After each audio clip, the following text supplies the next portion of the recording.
বিএনপির যে নেতাকর্মী যারা আছেন সারা বাংলাদেশে তাদের চেহারা সুরত কথাবার্তার মধ্যে মানে এরকম একটা আত্মবিশ্বাস চলে এসছে যে আসলে দেশটা তারাই চালাচ্ছেন, শুধুমাত্র নামে কাগজপত্রে সাইন করছেন উপদেষ্টারা, কিন্তু চালাচ্ছেন তারা।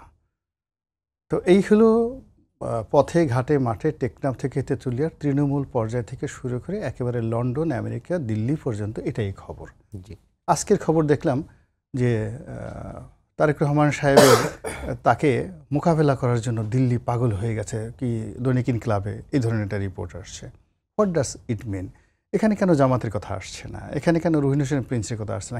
বা ইভেন ডক্টর মোহাম্মদ ইউনূসের কথা আসছে না? এখানে মূল ব্যক্তি হিসেবে সবাই তারেক রহমান সাহেবকে ভবিষ্যতের প্রধানমন্ত্রী, ভবিষ্যতের রাষ্ট্রনায়ক, আপনি যাই মনে করেন না কেন, ওটা ধরে নিয়ে পক্ষে বিপক্ষে বাংলাদেশের রাজনীতি চলছে।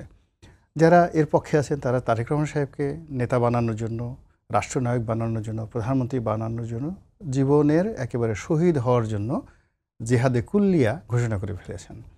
অন্যদিকে যারা বিরোধিতা করছেন তারা কিন্তু তারেক রহমান সাহেবকে ঠেকানোর জন্য নয়, তারা হলো তারেক রহমান সাহেবকে ভয় দেখিয়ে, বাধ্য করে, লোভ দেখিয়ে কি করে একটু বেশি সুযোগ সুবিধা নেওয়া, একটু সুযোগ নেওয়া যায়, কটা সিট বেশি পাওয়া যায় কিনা, কিংবা একটু নিরাপত্তা পাওয়া যায় কিনা, দুটা ব্যবসা পাওয়া যায় কিনা, 10টা পদ পদবি পাওয়া যায় কিনা। এটা হলো এই মুহূর্তে আমরা প্র্যাকটিক্যালি বাস্তবে যে অবস্থাটা দেখছি। আর যদি আপনি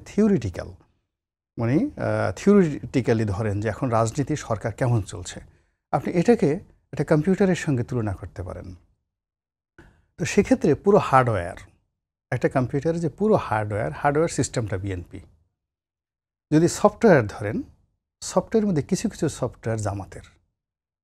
আর যদি আপনি এটাকে ক্যাসিং ধরেন, ক্যাসিংটা সম্ভবত ডক্টর মোহাম্মদ ইউনূস এবং উপদেষ্টা মণ্ডলী, এর বাইরে আমার কাছে মনে হচ্ছে না। ফলে একটা কুলিং ফ্যানটা কারা ক্যাসিং এর?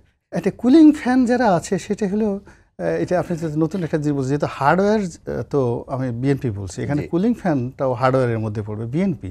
অর্থাৎ বিএনপি যেভাবে বাতাস দিচ্ছে ওভাবেই সরকার উত্তেজিত হচ্ছে, বিএনপি যেভাবে বাতাস দিচ্ছে ওইভাবে সরকার ঠান্ডা হচ্ছে, বিএনপি যেভাবে ভয় দেখাচ্ছে ওভাবে সরকার ভয়ে তটস্থ হয়ে যাচ্ছে। ফলে এখানে যেহেতু আমি হার্ডওয়্যারটা পুরোটা বিএনপিকে দিয়ে দিয়েছি, ফলে কুলিং ফ্যানটাও বিএনপির মধ্যে পড়ে গেছে আর কি।